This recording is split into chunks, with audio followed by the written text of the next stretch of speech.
Welcome po sa another episode ng CG's Cooking Corner. It's an ordinary day for me po today kasi weekend naman. So, nag-crave ako sa pansit. So, today, magluluto tayo ng pansit. Filipino pansit noodle. Gusto ko ng pansit canton pero sasamahan natin ng bihon. So, stay tuned guys. Luto na tayo. Sangkap natin or ang ating mga ingredients. Meron po akong pansit canton, pero baka gamitin ko half lang nito kasi masyado madami para sa amin.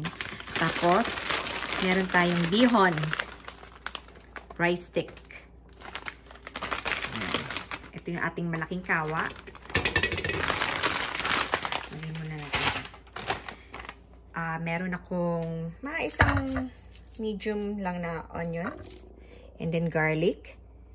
And gamit ako ng chicken broth cubes. Pampalasa lang. Meron tayong cooking oil. Ordinary soy sauce. Soy sauce. Meron tayong black pepper. Tapos, I like garlic powder. Lalagyan natin garlic powder. And meron din akong less sodium na soy sauce. And of course, ang mga Pilipino, mahilig sa patis. Pero sa atin, squid fish sauce. Ito lang po yung available kong vegetables. Which is celery and carrots. So, yan lang gagamitin kong vegetable natin. Meron ako konting shrimps. Pampalasa lang naman. Saka, meron tayong fish balls. Ayan, samahan natin ng fish balls. Yan lang. Yan lang ang gagamitin natin. Very simple recipe ng pansit.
Siyempre po, kailangan natin yung kalamansi para sa pansit natin.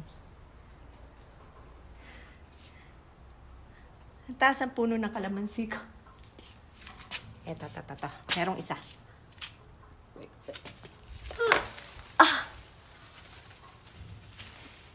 Mamitas ng kalamansi. Merong isang mababa. Isa na lang. Asan pa isa? Wala na ba? Wala na ba? Wala na mababa. Wala na. Bakit pa ako sa taas?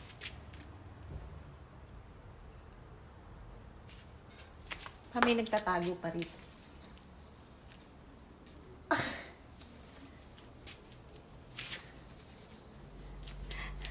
Wala. Ang taas po eh. Ayun ah. Yung lemon naman namin, hilaw pa.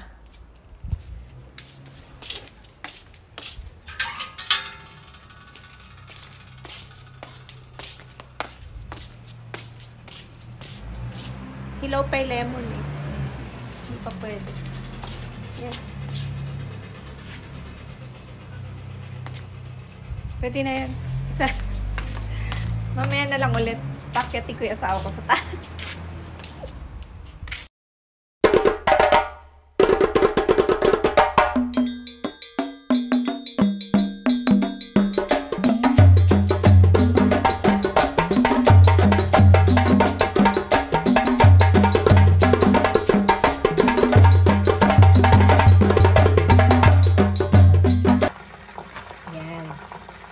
So, naigisa na po natin lahat. Yun. Maingay kasi nagpiprito ako ng chicken. Ng fried chicken. Ano ba?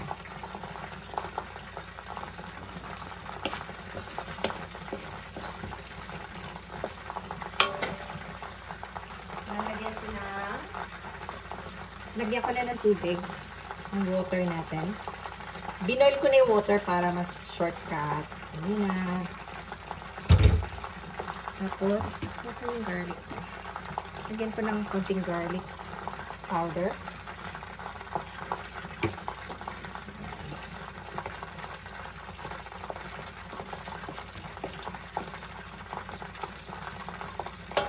Lagyan ko konting soy sauce pa. Medyo parang putla, no? Ayan.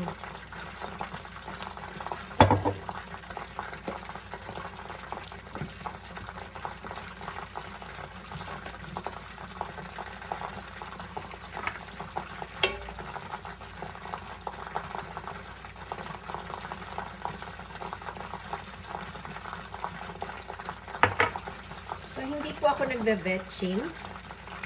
Never akong gumamit ng vetchin. Pero naglalagay ako na at least 2 teaspoon ng sugar. Sa lahat po na linuluto. So, para na rin siyang vetchin. Ayan. Sugar na lang. Medyo brown. Brown sugar. Ayan.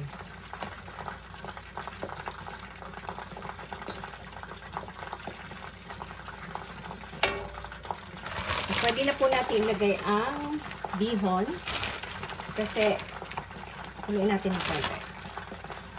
Haluin ng konti.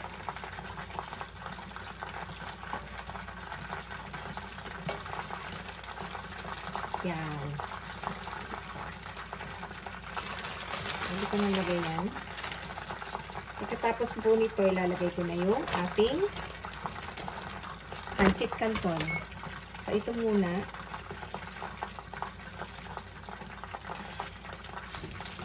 Ayan.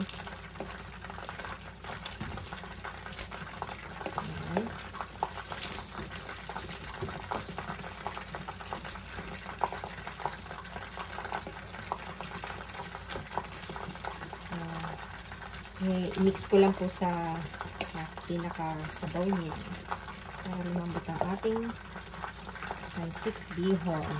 Ayan po, medyo na-mix ko na. So, makikita nyo parang kulang tubig natin. Dagdagan ko ulit ng hot water. Ayan. Tapos add ko lang yung canton. Nadurog. Nadurog siya. Ba't ka nadurog? Natin. Half lang sana eh. Wala, nadurog siya. Mas madaling ilagay. Ayan. Sige na, isa pa.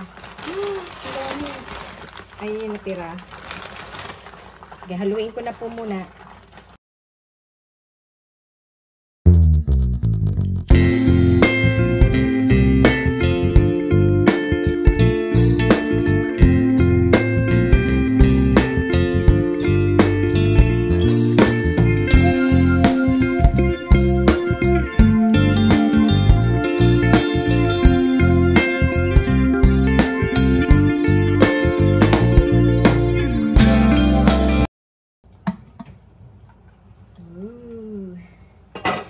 Tinakpan ko na mga 5 minutes para maluto. Di ba dumikit? Hindi naman. Ayan, umuusok-usok na siya. Saka, mas mukhang luto na siya. Ayan. Saka, yun gusto ko, yung ayaw ko na masyadong basa. Yung medyo dry lang siya. Bakit ito? Parang... Ayan. Baka ma-overcook. Tayin ko na yung apoy. Chicken, ito na anak ko. Look. Adala, look ah. Naman ito? It's called chicken. Yeah. That's your fried chicken. Ito na yan. Kaya lang, mga tao dito gusto tostado. Ayan. Di ba masarap namin yung crunchy siya? Ayan. Crunchy ba, anak? Eto po. Luto na po yung chicken natin. Para na siyang, chinitcharon na chicken. Oh, lutong, no, anak? Ayan. Yan na sa kanila yung chicken nila. Sa akin, may cucumber ako. Sakay pansit, may salmon. Hindi pa ako nagra-rice. So, konting carbs. Ayan. Yummy ba, anak? Is it yummy?